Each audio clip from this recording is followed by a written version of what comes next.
اب قرآن عزیز سنیے، اللہ تبارک و تعالیٰ جل وعلا ارشاد فرماتا ہے ما کان محمد ابا احد من رجالکم ولکن رسول اللہ و خاتم النبیین ولکن رسول اللہ و خاتم النبیین ولکن رسول اللہ و خاتم النبیین۔ اللہ فرماتا ہے اے لوگو جان لو میرے محمد صلی اللہ علیہ وسلم، میرے محبوب کریم صلی اللہ علیہ وسلم تم بالغ مردوں میں سے کسی کے باپ نہیں ہیں، ولکن رسول اللہ، لیکن وہ اللہ کے رسول ہے، وخاتم النبیین، اور نبیوں میں سے سب سے آخری نبی ہے، نبیوں میں سے سب سے آخری نبی ہے، نبیوں میں سے سب سے آخری نبی ہے۔ امام اہل سنت امام ابو منصور ماتریدی حنفی رحمۃ اللہ تعالی علیہ اپنی تفسیر میں لکھتے ہیں، فرماتے ہیں کہ جو لفظ اللہ تبارک و تعالیٰ جل وعلا نے ارشاد فرمائے ہیں کہ خاتم النبیین ہے، نبیوں میں سے آخری ہے، یہ پتہ کیوں؟ امام ابو منصور ماتریدی فرماتے ہیں اس لیے کہ اللہ رب العالمین جل وعلا کو معلوم ہے کہ جب امام الانبیاء صلی اللہ علیہ وآلہ وسلم اس دنیا میں تشریف لے آئیں گے، حضور اعلان نبوت فرما دیں گے، تو اس امت کے کچھ افراد ایسے ہوں گے جو آپ صلی اللہ علیہ وسلم کے بعد نبوت کا دعویٰ کرنے والے ہیں۔ مثال کے طور پہ باطنیہ، ان کا عقیدہ یہ ہے، یا رافضیوں کا عقیدہ ہے، وہ قائم زمان یعنی امام مہدی کے بارے میں کہتے ہیں، بعض لوگوں کا عقیدہ یہ ہے کہ امام مہدی جب اخیر زمانے میں آئیں گے تو آپ بھی نبی بن کر آئیں گے۔ امام ابو منصور ماتریدی فرماتے ہیں جو امام آقا دو عالم صلی اللہ علیہ وسلم کے بعد، امام الانبیاء صلی اللہ علیہ وسلم کے بعد، چونکہ اللہ تبارک و تعالیٰ جل وعلا کو معلوم تھا کہ بعض لوگ سرکار کی نبوت کے زمانے میں بھی کسی اور کے لیے نئی نبوت، نئی رسالت تسلیم کر سکتے ہیں، تو اللہ تبارک و تعالیٰ جل وعلا نے خبر دے دی ہے کہ نبی بنانا ہماری ذمہ داری ہے۔ ہم بھی اعلان کر رہے ہیں کہ اب ہم نے قیامت تک آنے والے جتنے انسان ہیں سب کی دینی ضروریات کو امام الانبیاء صلی اللہ علیہ وسلم کی نبوت رسالت کے ساتھ پورا کر دیا ہے۔ خاتم النبیین بنا کر بھیجا ہے، یا آخری نبی ہے، آخری رسول ہے، یاد کر لینا ہم نے حضور کے بعد کوئی نیا نبی بھیجنا ہی نہیں۔ امام الانبیاء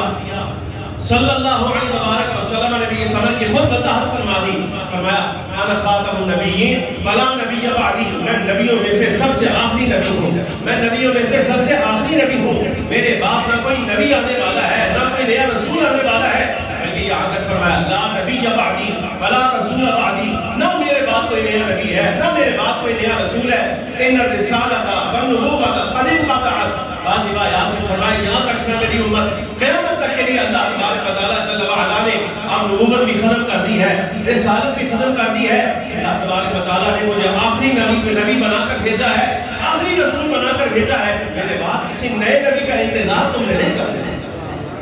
بھئی نئے نبی کا انتظار تو تب کیا جائے نا جب کوئی ہماری ضرورت ایسی ہو جو سرکار کے دروازے سے پوری نہیں ہو رہی۔ جملہ سمجھا رہی کہ نئے نبی کا انتظار تب کیا جائے جب ہماری کوئی ضرورت ایسی ہو جو سرکار کے دروازے سے پوری نہ ہو، لیکن اللہ رب العالمین جل وعلا فرماتا ہے محبوب انا اعطیناک الکوثر، ہم نے ہر خیر ہر بھلائی آپ کے دامن میں ڈال دی ہے، آپ نے بات بتا کے کچھ نہیں رکھا۔ جب اللہ رب العالمین جل وعلا نے اپنے خزانے سارے کے سارے امام الانبیاء صلی اللہ علیہ وسلم پر عطا کر دیے ہیں، ہماری ضرورت سرکار کے دروازے سے پوری ہو رہی ہے، اب ہمیں کون سی ضرورت رہ جاتی ہے ہم کو نیا تلاش کریں، اللہ معاف کرے۔ سمجھ آ رہی کہ نہیں؟ ہم تو تلاش نہیں کرتے۔ مناظرے اسلام مناظرے اہل سنت علامہ عنایت اللہ صاحب سنگا اقبال رحمۃ اللہ تعالی علیہ آپ مثال دیتے ہوئے فرماتے تھے کہ کسی خاتون کے آپ کی مثال نظیر ہے، صرف بات سمجھانے کے لیے فرماتے ہیں گاؤں کی عورتوں کی عادت ہوتی تھی کہ ان کے ہاں مثال کے طور پہ کسی کے ہاں 9-10 بچے ہیں، کسی کے تو کچھ شہینی آ گئی، کوئی روٹی پانی آ گیا، کچھ بھی لنگر پانی آیا، تو 9 بچے آتے ہیں مثال کے طور پہ، تو اس نے سب کا حصہ دے دیا، 13 سب کا، 10واں بھی آیا نہیں، وہ کسی ضرورت کی وجہ سے کسی کام کی وجہ سے باہر ہے، وہ خواتین کیا کرتی تھی کہ 10ویں کا حصہ ایسے اپنے پلوں میں باندھ لیتے، بات سمجھانے کے لیے پلوں میں باندھ لیتے، جب وہ 10واں آتا تو ایسی صورت میں وہ گرا کھول کر اپنے دامن سے جو بھی پہلے 9 کو دی ہوتی وہ نکال کر 10ویں کو بھی دے دیتی اور ساتھ پلو جھاڑتی۔ یہ پلو جھاڑنا اس بات کی علامت ہوتی تھی، کہتے ہیں کہ پلو جھاڑنا اس بات کی علامت ہوتی تھی کہ ساڈا 11واں ہے کوئی نہیں، ایسے ہوتے واسطے ہم کچھ بچا کسی نے ذہن سے آ یا شاید ہو سکتا ہے یہ 10ویں کے ذہن میں آ جائے جس طرح اس نے میرے لیے کچھ بچا کر رکھا ہے، شاید ہو سکتا ہے میرے بات کو 11ویں کے لیے کس نے بچایا ہو، تو مائی پلو اس لیے جھاڑتی تھی تاکہ پتہ چل جائے